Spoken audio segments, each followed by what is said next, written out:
اگر انہوں نے ایسے ہی کیا تو ان پر حلب کی فوج سے حملہ کیا جائے گا۔ چند ایک یورپی مورخین صلیبی جنگ کے اس دور کے متعلق لکھا ہے کہ رملہ کی شکست کے بعد اسلامی فوج کو ختم کر دیا گیا۔ اس کے جو دستے بچ گئے تھے انہوں نے لوٹ مار کو پیشہ بنا لیا۔ وہ صلیبیوں کے فوجی قافلوں کو لوٹ لیتے تھے۔ حقیقت یہ ہے کہ لوٹ مار خود صلیبی کرتے تھے۔ زیادہ تر مورخ اس کی تصدیق کرتے ہیں۔ اس سے پہلے بھی سلسلے کی کہانیوں میں مورخوں کے حوالے سے بیان کیا گیا ہے کہ صلیبی فوج مقبوضہ علاقوں میں مسلمان قافلوں کو لوٹ لیا کرتی تھی، اور یہ لوٹ مار اس طرح کی جاتی تھی کہ جیسے کوئی فوجی ڈیوٹی ہو۔ جن مسلمان دستوں نے متعلق چند ایک مورخ نے لکھا ہے کہ وہ لوٹ مار کرنے لگے تھے، وہ العادل کے چھاپا مار جیش تھے، جنہوں نے شاہ بالڈون کی اتنی بڑی فوج کو گوریلا آپریشن سے ایک ہی علاقے میں الجھا لیا تھا۔ پہلے کہا جا چکا ہے کہ شب خون گوریلا آپریشن العادل کام کو مہنگا پڑا تھا، لیکن اس کے ٹروپس کا جذبہ ایسا تھا کہ کوئی سپاہی منہ نہیں پھیرتا تھا۔ اکثر جیش مسلسل وادیوں وغیرہ میں ہی گھومتے اور بھٹکتے رہتے تھے، اپنی ضروریت پوری کرنے کے لیے بھی اپنے اڈے پر واپس نہیں آتے تھے۔ اسد الاسدی کی غیر مطبوعہ تحریروں کے مطابق وہ چیتوں کی طرح شکار کی تلاش میں رہتے تھے، اور جب شکار پر جھپٹتے تھے تو انہیں اپنی جانیں لے جانے کا کوئی غم نہیں ہوتا تھا۔ وہ دشمن کو زیادہ سے زیادہ نقصان پہنچانے کی کوشش میں شہید اور شدید زخمی ہو جاتے تھے۔ ان کی راتیں دشت اور بیاباں میں گزرتی اور وہ من پسند کھانوں سے اپنے آپ کو محروم رکھتے تھے۔ مگر قاہرہ میں پروپیگنڈا بہت تیزی سے بڑھتا جا رہا تھا کہ اپنی فوج بدکار اور عیاش ہو گئی ہے، اور رملہ کی شکست اسی کی سزا ہے۔ قاہرہ کے انٹیلیجنس کو پتہ نہیں چلتا تھا کہ پروپیگنڈا کہاں سے اٹھ رہا ہے، یہ نئے سپاہیوں کی غیر محتاط باتوں کا نتیجہ ہے یا دشمن کے باقاعدہ ایجنٹ سرگرم ہیں۔ یہ بھی دیکھا گیا کہ لوگ فوج میں بھرتی ہونے سے ہچکچاتے تھے۔ اس شکست سے پہلے مصریوں کا رویہ یہ نہیں تھا۔ علی بن سفیان اور غیاث بلبیس نے اپنے مخبروں اور جاسوسوں کا جال بچھا دیا، مگر اس کے سوا کچھ پتہ نہیں چلتا تھا کہ لوگ فوج کو بدنام کر رہے ہیں۔ سلطان ایوبی کے خلاف بھی باتیں سنی جانے لگی تھیں۔ وہ سیاہ ریش سفید پوش جو دو بیٹیوں کے ساتھ ایک گاؤں میں ٹھہرا ہوا تھا، وہیں کا ہو کے رہ گیا تھا۔ گاؤں والوں نے اسے ایک مکان دے دیا تھا۔ اس نے کھلی محفل میں بیٹھنے اور باتیں کرنے سے پرہیز شروع کر دیا تھا کہ اسے مصریوں کے گناہ معاف کرانے کے لیے 3 ماہ کا چلہ کرنا پڑا۔ وہ مکان سے باہر تھوڑی سی دیر کے لیے نکلتا، خاموش رہتا، حاضرین کو ہاتھ لہلا کر سلام کرتا اور اندر چلا جاتا تھا۔ اس کے خاص مصاحبوں میں وہی سپاہی تھے جو اس کے ساتھ آئے تھے، اور 2 آدمی تھے جنہوں نے ٹیلوں کے علاقے میں اس کے آگے سطح کیا تھا۔ ان سب نے اس کی اتنی تشہیر کر دی تھی کہ دور کے لوگ بھی اس کی جھلک دیکھنے کو پہنچ جاتے تھے۔ ایک شام علی بن سفیان کا ایک جاسوس اپنی خفیہ ڈیوٹی پر قاہرہ کے مسافات میں کسی روب بیروب میں گھوم پھر رہا تھا۔ شام ہو گئی، وہ نماز پڑھنے کے لیے ایک مسجد میں چلا گیا۔ نماز کے بعد امام نے دعا مانگی۔ دعا ختم ہوئی تو ایک نمازی نے مسجد میں چلا گیا۔ نمازی نے رملہ کو شکست کی بات شروع کر دی۔ اس نے سلطان ایوبی کی فوج کے خلاف وہی باتیں کی جو سیاہ ریش نے کی تھیں۔ اس نمازی نے سیاہ ریش کا حوالہ اس طرح دیا کہ وہ غیب داں ہیں اور جنات اسے رزق پہنچاتے ہیں۔ اس نے سفر کی پوری بات سنائی اور بتایا کہ کس طرح غیب سے انہیں پانی اور کھجوریں ملتی ہیں۔ تمام نمازی اس کے باتیں سنتے رہے۔ اس نے بات ختم کر لیا تو نمازیوں نے اس سے اس قسم کی باتیں پوچھنی شروع کر دیں۔ وہ مرادیں پوری کرتا ہے، لا علاج مریضوں کو شفا دیتا ہے، آنے والے وقت کا حال بتاتا ہے، اولاد دیتا ہے۔ سننے والے نے انہیں بتایا کہ ابھی وہ سب کو یہی بتاتا ہے کہ سلطان ایوبی اور اس کی فوج میں فرعونوں والی خصلتیں پیدا ہو گئی تھیں، اور شکست کی وجہ یہی ہے۔ اور وہ یہ بھی بتاتا ہے نہ کہ خود فوج میں بھرتی ہونا، نہ کسی کو ہونے دینا، ورنہ نقصان اٹھاؤ گے، کیونکہ گناہوں کی سزا کا ابھی وقت پورا نہیں ہوا ہے۔ اور یہ بھی کہ وہ 3 ماہ کا چلہ کر رہا ہے۔ اس کے بعد وہ بتائے گا کہ مصر والوں کے گناہ بخشے گئے ہیں یا نہیں۔ یہ آدمی مسجد سے نکل کر گاؤں سے باہر کو چل پڑا۔ علی بن سفیان کا جاسوس اس کے پیچھے گیا اور اس سے پوچھا کہ وہ اس عالم سے کس طرح مل سکتا ہے۔ اس نے اپنا مدعا یوں بیان کیا: میں فوج میں ہوں، تمہاری باتیں سن کر میرے دل میں یہ ڈر پیدا ہو گیا ہے کہ اپنی فوج کے گناہوں کی سزا مجھے بھی ملے گی۔ میں بھی دمشق اور حلب کے محاذوں پر گیا تھا، میں نے بھی وہی گناہ کیے ہیں جن کا ذکر تم کر رہے ہو۔ مجھے اس عالم بزرگ کے پاس لے چلو، اگر وہ کہے گا کہ فوج سے بھاگ جاؤ تو بھاگ جاؤں گا، وہ جو خدمت کہے گا کروں گا۔ میں خدا کے قہر سے ڈرتا ہوں۔ اس نے اتنی منت سماجت کی کہ اس کے آنسو نکل آئے۔ میرے ساتھ چلو، اس آدمی نے کہا، لیکن کسی سے ذکر نہ کرنا کہ تم اس کے پاس گئے تھے۔ وہ آج کل چلے میں ہے، کسی کے ساتھ بات نہیں کرتا، وہ جو پوچھے گا صرف اس کا جواب دینا، فالتو بات نہ کرنا۔ تم اسی گاؤں کے رہنے والے ہو؟ جاسوس نے پوچھا۔ تم نے بتایا تھا کہ تم رملہ کے محاذ سے آئے ہو، تو یہ سپاہی ہو، اسی لیے تو میں قرآن پر ہاتھ رکھ کر کہہ سکتا ہوں کہ یہ بزرگ خدا کے مصائبوں میں سے ہے۔ سپاہی نے کہا، میں نے میدان جنگ کا قہر دیکھا ہے اور میں نے سفر کا قہر بھی دیکھا ہے، لیکن اس بزرگ نے ریزگار کو گلزار بنا دیا تھا۔ میں اب فوج میں واپس نہیں جا رہا۔ گاؤں دور نہیں تھا، وہ باتیں کرتے پہنچ گئے۔ رات گہری ہو چکی تھی۔ سپاہی نے جاسوس کو اندھیرے میں کھڑا رہنے کو کہا اور اس مکان میں چلا گیا جہاں سیاریش سفید پوش رہتا تھا۔ تھوڑی دیر بعد واپس آیا۔ سپاہی نے کہا وہ پیچھے والے دروازے سے اندر چلا جائے۔ وہ خود اس کے آگے آگے چل پڑا اور وہ دونوں دروازوں میں داخل ہو گئے۔ ڈیوڑی سے گزرے، سین سے گزرے اور ایک کمرے میں داخل ہو گئے۔ سین میں روشنی تھی۔ دونوں لڑکیاں جنہیں سیاریش نے اپنی بیٹیاں بتایا تھا ایک کمرے میں تھیں۔ انہیں جب سین میں قدموں کی آہٹ سنائی دی تو دونوں نے دریچے کا کواڑ ذرا سا کھول کر دیکھا۔ ایک لڑکی اتنی چوکی کہ اس کے منہ سے اوہ نکل گئی۔ کیا ہوا؟ دوسری لڑکی نے پوچھا، کون ہے؟ شاید مجھے دھوکا ہوا ہو۔ اس نے جواب دیا، میں اس شخص کو کہیں پہلے بھی دیکھا ہے، اور وہ گہری سوچ میں کھو گئی۔ جاسوس کمرے میں جا کر سیاریش کے آگے سجدہ کیا، اس کے پاؤں پر ماتھا رگڑا۔ وہ فرش پر دری بچھا کر بیٹھا ہوا تھا۔ جاسوس نے گڑ گڑا کر التجا کی کہ اسے گناہوں کی بخشش دلائی جائے۔ اس نے وہی باتیں کی جو سپاہی کے ساتھ کر چکا تھا۔ اس کی آنکھوں میں آنسو آ گئے تھے۔ سیاریش نے اپنی تسبیح اس کے سر پر پھیری، مسکرا کر اس کے سر پر ہاتھ رکھا۔ اس سے میری تسکین نہیں ہوگی۔ جاسوس نے آنسو بہاتے ہوئے کہا، اپنی زبان سے مجھے تسکین دے، مجھے کوئی حکم دے جو میں بجا لائیں۔ مجھے حکم دے کہ میرا جو ایک ہی بچہ ہے اسے آپ کے قدموں میں ذبح کر دوں۔ مجھے حکم دے کہ سلطان ایوبی کو قتل کر دوں، تو میں آپ کا بھی حکم بجا لاؤں گا۔ کچھ بولیں، کچھ کہیں، پھر دیکھیں کہ میں کیا کرتا ہوں۔ ایک اور آدمی اندر گیا اور وہ جاسوس کی باتیں غور سے سن رہا تھا اور اسے بڑی گہری نظروں سے دیکھ رہا تھا۔ اس نے جاسوس سے کہا، تم اتنے بیزار اور بیتاب کیوں ہوئے جا رہے ہو؟ تم اب مرشد کے سائے میں ہو۔ میرے گناہ اتنے گھناؤنے ہیں جو مجھے راتوں کو سونے بھی نہیں دیتے۔ جاسوس نے کہا، میں نے حماد کے قریب ایک گاؤں میں ایک مسلمان گھرانے کی لڑکی کو اغوا کرنے کے لیے لڑکی کے جوان بھائی کو قتل کر دیا تھا۔ اگر میں فوج میں نہ ہوتا تو مجھے جلاد کے حوالے کر دیا جاتا، لیکن مجھے کسی نے پوچھا تک نہیں۔ سیاریش نے آنکھیں بند کر لیں، اس کے ہونٹ ہل رہے تھے۔ اس نے دونوں ہاتھ اوپر اٹھائے، پھر جاسوس کی طرف اشارہ کیا۔ ذرا دیر بعد مسکرایا اور اس نے آنکھیں کھول دیں۔ جاسوس سے کہا، بہت مشکل سے تمہارے ساتھ بات کرنے کی اجازت لی ہے، غور سے سنو۔ ہم تمہارے گناہ بخشوائیں گے، تم کل پھر آ جاؤ۔ کسی کے ساتھ ذکر نہ کرنا، ورنہ تمہارے خاندان کا انجام بہت خوفناک ہوگا۔ یہ آدمی سپاہی تمہیں گاؤں سے باہر ملے گا اور میرے پاس لے آئے گا۔ تمہارے ماتھے پر لکھا ہے کہ تمہارے گناہ بخشے جائیں گے، بلکہ تمہیں اور تمہارے خاندان کو اتنا رزق حلال ملے گا جو تم نے خواب میں بھی نہیں دیکھے۔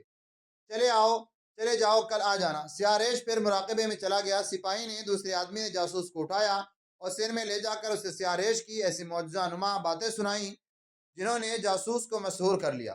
دونوں لڑکیاں دریچے کے کباڑ کی اور سے اسے دیکھ رہی تھیں۔ جو لڑکی اسے پہلی بار دیکھ کر چونکی تھی، اس نے دوسری لڑکی سے کہا، اسے میں نے پہلے بھی کہیں دیکھا ہے، یہ دھوکہ نہیں، وہی ہے، معاملہ معلوم ہوتا ہے جو ہم پہلے بھی پکڑ چکے ہیں۔ یہ جاسوس اپنے محکمے کے حاکم اعلیٰ علی بن سفیان کو بتا رہا تھا۔ وہی مراقبہ، چلہ جنات اور لوگوں کے جذبات کو قبضے میں لے کر ان پر اپنا جادو چلانا۔ اپنی فوج کو جس سپاہی مجھے اس کے پاس لے گیا ہے، وہ صرف فوج کے خلاف باتیں کرتا تھا۔ وہ اس قسم کی باتیں مسجد میں نمازیوں کے ساتھ کر رہا تھا۔ اس نے میرے ساتھ جو باتیں کی، اسے پتہ چلتا تھا کہ اس کے اور بھی کوئی کے ساتھی ہیں اور مسجدوں میں جا کر نمازیوں کو فوج کے خلاف اکساتے ہیں، معاذ کی جھوٹی باتیں سناتے ہیں اور زور اس پر دیتے ہیں کہ فوج میں بھرتی ہونا گناہ ہے۔ انہوں نے ایسی باتیں مسجدوں میں ہی کرنی چاہیے۔ علی بن سفیان نے کہا، مسجد میں کہی ہوئی بات کو لوگ وہی کا درجہ دیتے ہیں۔ لوگ جذبات کے غلام ہوتے ہیں، اسی کو مرشد مان لیتے ہیں جو ان کے جذبات کو پہلے بھڑکائے، پھر الفاظ میں ان کا تسکین کر دے۔ تم کل پھر وہاں آ جاؤ، مجھے وہ گاؤں اور مکان سمجھا دو۔ ادھر ادھر دیکھ کر زیادہ معلومات لانے کی کوشش کرنا۔ تمہاری لائی ہوئی اطلاع کے بعد ہم وہاں چھاپا ماریں گے۔ مجھے ڈر ہے کہ چھاپے سے وہاں کے لوگ مشتعل ہو جائیں گے۔ جاسوس نے کہا، سپاہی نے بتایا تھا کہ گاؤں کا بچہ اس کا مرید ہو چکا ہے اور دور دور سے لوگ اس کی زیارت کے لیے آتے ہیں۔ ہمیں لوگوں کے ساتھ نہیں چلے گی۔ علی بن سفیان نے کہا، لوگوں کے جذبات کا خیال صرف وہ حکمران رکھا کرتے ہیں جو ان پر حکومت کرنا چاہتے ہیں۔ ایسے حکمران لوگوں کے جذبات سے کھیلا کرتے ہیں تاکہ رعایا خوش رہے اور ان کے آگے سجدہ کرے۔ ہمیں سلطنت اسلامیہ اور ان لوگوں کے وقار کا تحفظ کرنا ہے۔ ہم ان لوگوں کو حقیقت دکھائیں گے۔ ہم نے سلطان ایوبی کا غلام اور مرید نہیں بنانا چاہتے۔ ہم انہیں اسلام کا دشمن دکھائیں گے۔ ہم قوم پر جذبات پرستی کا نشہ طاری کر کے اسے سلانا نہیں چاہتے۔ قوم کو حقائق کے جھٹکے دے کر جگانا ہے۔ تم جا کر وہ بھی دیکھو جو تمہیں ابھی نظر نہیں آیا۔ جاسوس کے وہاں جانے کا وقت رات کا تھا۔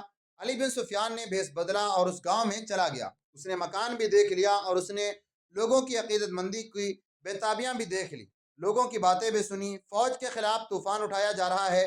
علی بن سفیان نے مکان میں کے پچھواڑے کو دور سے دیکھا۔ وہاں چھوٹا سا ایک دروازہ تھا جو بند تھا۔ وہاں درخت تھے اور دائیں بائیں دو مکانوں کے پچھواڑے تھے۔ اس طرف کوئی انسان نہیں تھا۔ ہجوم مکان کے سامنے تھا۔ دروازہ کھلا اور ایک سفید ریش آدمی پرانے چغے میں ملبوس دروازے سے نکلا۔ علی بن سفیان ہوٹ میں ہو گیا۔ اس نے کھلے ہوئے دروازے میں ایک خوبصورت جوان لڑکی کو کھڑے دیکھا۔ لڑکی نے فوراً دروازہ بند کر لیا۔ سفید ریش آدمی ہاتھ میں لاٹھی لیے جھکا جھکا گاؤں سے نکل گیا۔ علی بن سفیان اسے دیکھتا رہا۔ دور جا کر رک گیا اور ادھر ادھر دیکھنے لگا۔ ایک طرف سے ایک گھڑ سوار آیا۔ سفید ریش آدمی گھوڑے پر سوار ہوا اور قاہرہ کی طرف چلا گیا۔ جو آدمی گھوڑا لایا تھا وہ گاؤں کی طرف چلا گیا۔ علی بن سفیان اپنے گھوڑے پر سوار ہوا اور سفید ریش سوار کے پیچھے گیا، مگر فاصلہ رکھا۔ سفید ریش نے کئی بار پیچھے دیکھا۔ علی بن سفیان اس کے پیچھے جاتا رہا۔ آگے جا کر سفید ریش نے قاہرہ کے راستے کے بجائے گھوڑے دوسرے راستے پر ڈال دیا۔ رفتار معمولی تھی۔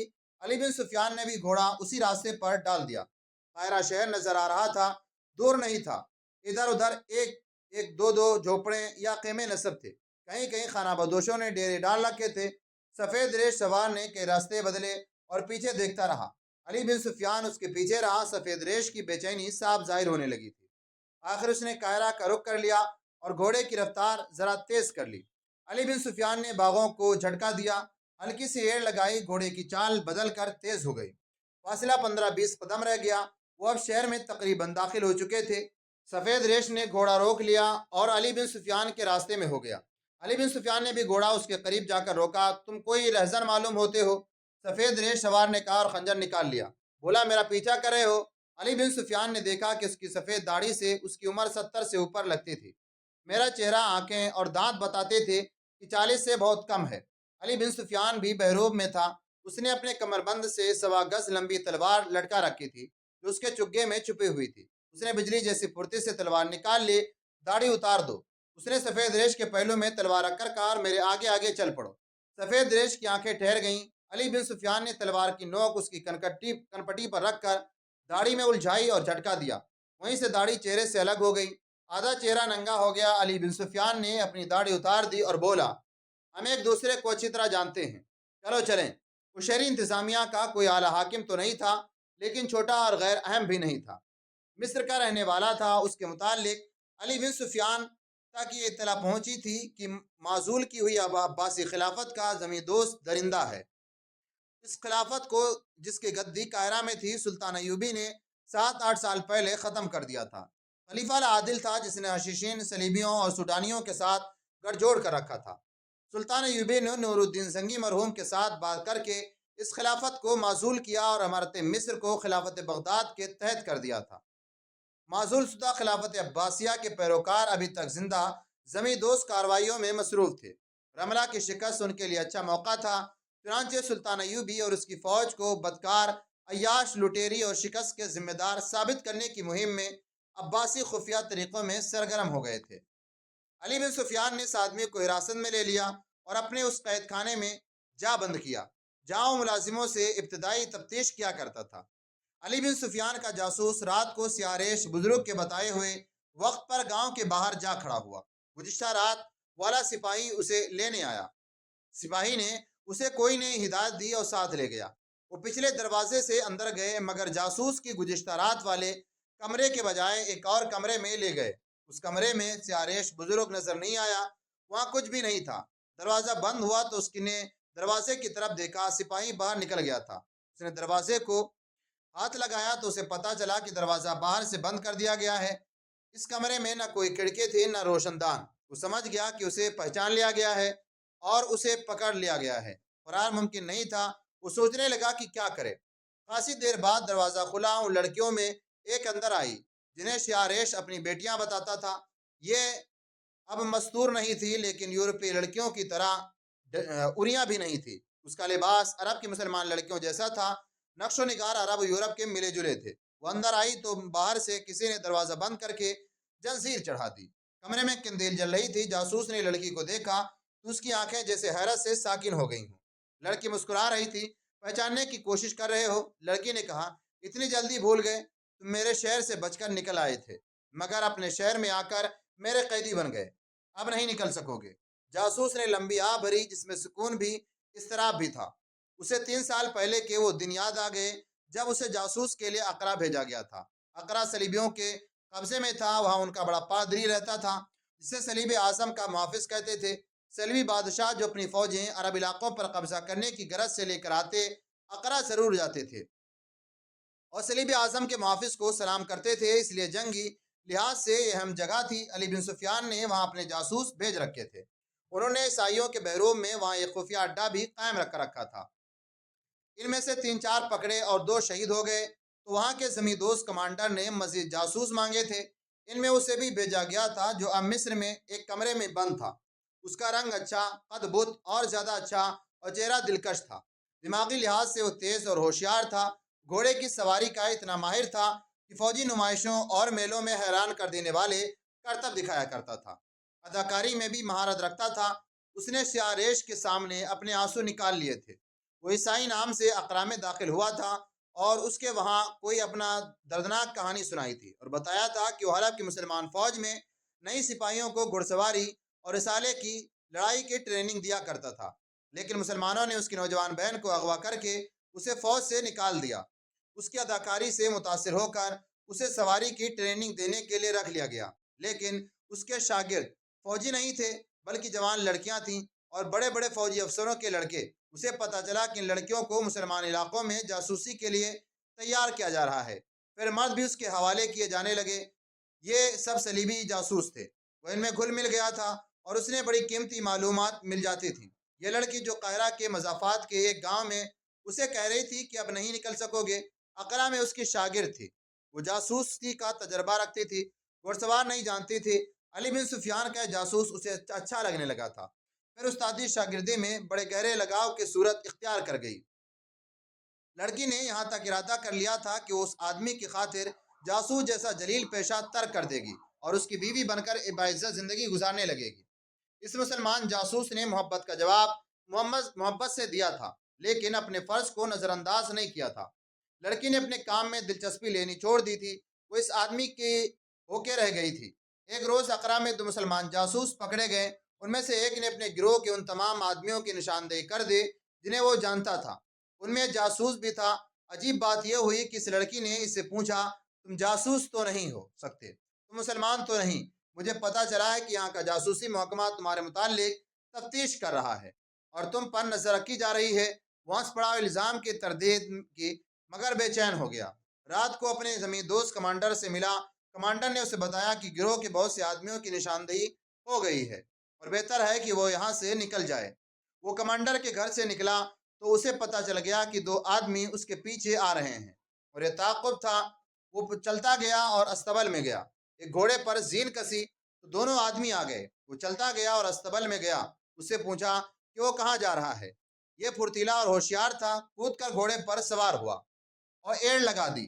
ایک آدمی اس کے گھوڑے تلے کچلا گیا۔ وہ اقرا سے نکل آیا، میں نے تمہیں پہچان لیا ہے۔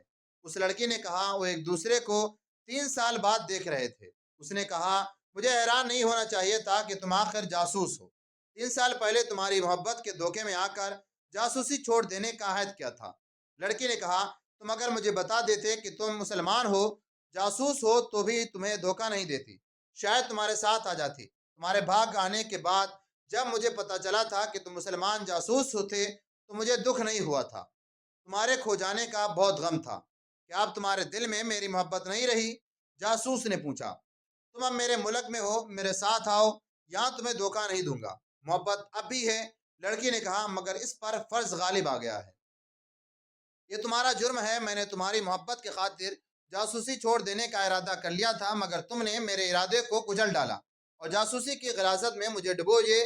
3 سال گزر گئے ہیں۔ اتنی لمبی مدت میں میں اپنے آپ کو بری طرح ناپاک کر چکی ہوں۔ اسلام کے خلاف نفرت میری روح میں اتر گئی ہے۔ اب نہیں، اب تم میری قیدی ہو۔ میں اپنے گروہ کو دھوکہ نہیں دے سکتی۔ میں جس آدمی کے ساتھ آئی ہوں اسے میں نے ہی بتایا تھا کہ تم جاسوس ہو۔ میں نے اسے اقرا کی ساری بات سنا دی۔ اگر میں تمہیں سین سے گزرتے اتفاق سے نہ دیکھ لیتی تو ہم سب گرفتار ہو چکے ہوتے۔ تمہیں میں نے پکڑوایا ہے۔ یہ آدمی جو غیبداں اور مرشد بنا ہوا ہے مسلمان ہے یا صلیبی؟ جاسوس نے پوچھا۔ اب پوچھ کر کیا کرو گے؟ لڑکی نے پوچھا۔ جاسوسی ایک عادت بن گئی ہے۔ جاسوس نے کہا، مرنے سے پہلے جاننا چاہتا ہوں۔ اب یہ راز باہر تو نہیں لے جا سکوں گا۔ یہ مسلمان ہے؟ لڑکی نے کہا۔ مسلمان کی کمزوریوں سے واقف ہے، استادوں کا استاد ہے۔ کمرے کا دروازہ کھلا اور سیاہ ریش ایک آدمی کے پاس اندر آیا۔ لڑکی سے بولا، اگر تمہاری بات پوری ہو گئی ہے تو باہر نکل جاؤ۔ لڑکی جاسوس کو گہری نظروں سے دیکھتی باہر نکل گئی۔ سیاہ ریش نے جاسوس سے پوچھا، مجھے صرف یہ بتا دو کہ میرا راز کس کو معلوم ہے؟ کیا تم نے علی بن سفیان کو بتا دیا ہے کہ میں مشکوک آدمی ہوں؟ نہیں، جاسوس نے جواب دیا۔ میں جاسوس ضرور ہوں، جاسوسی کے خیال سے یہاں نہیں آیا تھا۔ سیاہ ریش کے ہاتھ میں چمڑے کا چابک ہنٹر تھا۔ اس نے پوری طاقت سے جاسوس کو مارا اور کہا، میں سچی بات سننا چاہتا ہوں۔ دروازہ زور سے کھلا، وہی لڑکی اندر آئی۔ اس نے سیاہ ریش کو دونوں بازو پکڑ کر التجا کی، اسے مارو مت، سب کچھ بتا دے گا۔ میں کچھ نہیں بتاؤں گا، جاسوس نے کہا۔ سیاہ ریش نے چابک گھمایا تو لڑکی دوڑ کر جاسوس کے آگے ہو گئی، چلا کر بولی، مارو نہیں، اس کے جسم کو چوٹ میرے دل کا زخم بن جائے گی۔ تم اس سے بچنا چاہتی ہو؟ دوسرے آدمی نے گرج کر پوچھا۔ نہیں، لڑکی نے روتے ہوئے کہا، یہ کچھ نہ بتائے تو تلوار کے ایک وار سے اس کا سر تن سے جدا کر دو، اذیت دے کر نہ مارو۔ لڑکے کو سیٹ کر باہر لے گئے۔ پھر جاسوس پر تشدد شروع ہو گیا۔ اسے رات بھر سونے نہیں دیا گیا۔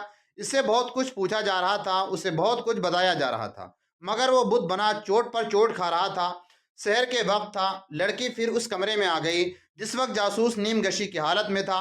وہ فرش پر پڑا تھا۔ اب اس میں جان آ گئی۔ اب اس تلوار کی نوک جگہ جگہ چبھوئی جا رہی تھی۔ لڑکی اس کے اوپر لیٹ گئی اور چیخنے لگی، یہ میں برداشت نہیں کر سکتی۔ میں تمہیں بتا چکی ہوں کہ یہ میری پہلی اور آخری محبت ہے۔ اس کی اذیت میری اذیت ہے۔ یہ اپنا فرض ادا کر رہا ہے، میں اپنا فرض ادا کر رہی ہوں۔ ہمارے لیے یہی کافی ہے، اسے جان سے مار دو، اذیت نہ دو۔ جاسوس نے نیم بے ہوشی کی حالت میں اپنے اوپر پڑی لڑکی کو بازوؤں کے گھیرے میں لے لیا اور مری ہوئی آواز میں کہا، تم چلی جاؤ، کہیں ایسا نہ ہو کہ میں اپنے فرض سے بھٹک جاؤں۔ یہ اذیتیں میرے فرض کا حصہ ہیں۔ تم اپنے مذہب پر قربان ہو جاؤ، مجھے اپنے مذہب پر قربان ہونے دو۔ لڑکی پاگل ہوئی جا رہی تھی، اسے ایک بار پھر گھسیٹ کر باہر لے گئے۔ سیاہ ریش نے حکم کے لہجے میں کہا، اس بدبخت لڑکی کو کسی کمرے میں بند کر دو۔ دن آدھا گزر گیا تھا۔ علی بن سفیان اس جاسوس کے انتظار میں بیزار ہو رہا تھا۔ ایک روز پہلے اس نے جس آدمی کو سفید داڑھی کے بیرو میں پکڑا تھا، اسے بھی گزشتہ رات قید خانے میں ایسے ہی اذیتیں دے کر اسے کہلوا لیا گیا تھا کہ یہ سیاہ ریش کون ہے اور اس کی اصلیت اور اس کا مشن کیا ہے۔ دن کے پچھلے پہر علی بن سفیان نے اس شک کے بنا پر کہ اس کا جاسوس پکڑا نہ گیا ہو، ایک چھاپا مار جیش تیار کیا۔ اس مکان کے متعلق پتہ چل ہی چکا تھا، تقریب کار جاسوسوں کا اڈا بن گیا ہے۔ چھاپا مار اس قدر تیزی سے آئے کہ گاؤں والوں میں کسی کو سنبھلنے کا موقع نہ ملا۔ وہ گھوڑوں سے اتر کر بندروں کی طرح مکان کی دیوار پلانگ گئے۔ دروازہ توڑ دیے گئے۔ اندر جتنے آدمی تھے انہیں پکڑ لیا گیا۔ علی بن سفیان کے جاسوس کی اب یہ حالت تھی کہ بے ہوش پڑا تھا اور اس پر نزع کی کیفیت طاری تھی۔ ایک کمرے میں اسے چاہنے والی لڑکی فرش پر پڑی ملی۔ ایک خنجر اس کے پیٹ میں اترا ہوا تھا۔ وہ اتنا ہی کہہ سکی، میں نے خودکشی کی ہے، اور مر گئی۔ سیاہ ریش کو سجون کے سامنے کھڑا کیا گیا جو گاؤں کے اندر اور باہر تھا، اور اسے کہا گیا کہ وہ لوگوں کو بتائے کہ اس کی اصلیت کیا ہے اور وہ کس مقصد کے تحت فوج اور سلطان کو بدنام کر رہا تھا۔ اس نے بتا دیا، ایک لڑکی مر چکی تھی، وہ دوسروں کو لوگوں کے سامنے کیا گیا اور بتایا گیا کہ یہ لڑکی مسلمان نہیں، صلیبی ہے۔ یہ بھی بتایا گیا کہ ٹیلوں کے علاقے میں آگ کے قریب جو پانی اور کھجوریں پڑی تھیں وہ اس کے گروہ کے آدمیوں نے رکھی تھی۔ یہ گروہ سے دور دور سفر کر رہا تھا۔ علی بن سفیان نے اپنے تہخانے میں اس آدمی اور اس کے گروہ سے جو باتیں اگلوائیں، ان سے پتہ چلا کہ اس نے محاذ سے بھاگے ہوئے نئی فوجیوں کو اپنے اثر میں لے لیا تھا۔ اس کے ساتھ اپنے آدمی بھی تھے۔ یہ تمام لوگ مسجدوں اور ان جگہوں پر جہاں لوگ اکٹھے ہوتے تھے مصر کی فوج کے خلاف باتیں کرتے تھے۔ مقصد یہ تھا کہ قوم اور فوج کے درمیان شکوک اور نفرت کی دیوار کھڑی کی جائے۔ اس سے صلیبی بہت فائدہ اٹھا سکتے تھے۔ اس مہم میں مصر کی انتظامیہ کے چند حاکم بھی شامل تھے اور معزول شدہ عباسی خلافت کے خفیہ پیروکار بھی۔ مختصر یہ کہ دشمن تو اس مہم میں شریک تھا ہی، خود مسلمان بھی اس میں شامل ہو گئے تھے جن کا کوئی نہ کوئی مفاد وابستہ تھا۔ جب کبھی فوج پر اور قوم میں نفرت پیدا ہو گئی تو سمجھ لو کہ سلطنت اسلامیہ کا زوال شروع ہو گیا۔ سلطان ایوبی نے کہا، اس نے حکم دیا تمام مسجدوں کے اماموں کو رملہ کی شکست کے اصل اسباب بتانے کا انتظام کرو اور امام ساری قوم کو بتائیں، اگر کسی کو ذمہ داریاں اور الزامات عائد کرنے سے تسکین ہوتی ہے تو ساری ذمہ داری مجھ پر ڈالو۔ حضرت عیسیٰ نے سولی پر جان دے کر قوم کے گناہوں کا کفارہ ادا کیا تھا۔ میں فلسطین کے میدان جنگ میں جان دے کر اپنی قوم کے ہر اس مرد کے گناہوں کا کفارہ ادا کروں گا جو تخت و تاج کے نشے میں میری فوج اور مقبوضہ فلسطین کے راستے میں حائل ہو رہا ہے، اور میرے خون کے قطروں سے آواز آئے گی کہ شکست کی ذمہ داری فوج نہیں تھی، وہ میرے کسی فوجی نے کوئی گناہ نہیں کیا تھا۔ نیکسٹ پارٹ انشاءاللہ العزیز کل۔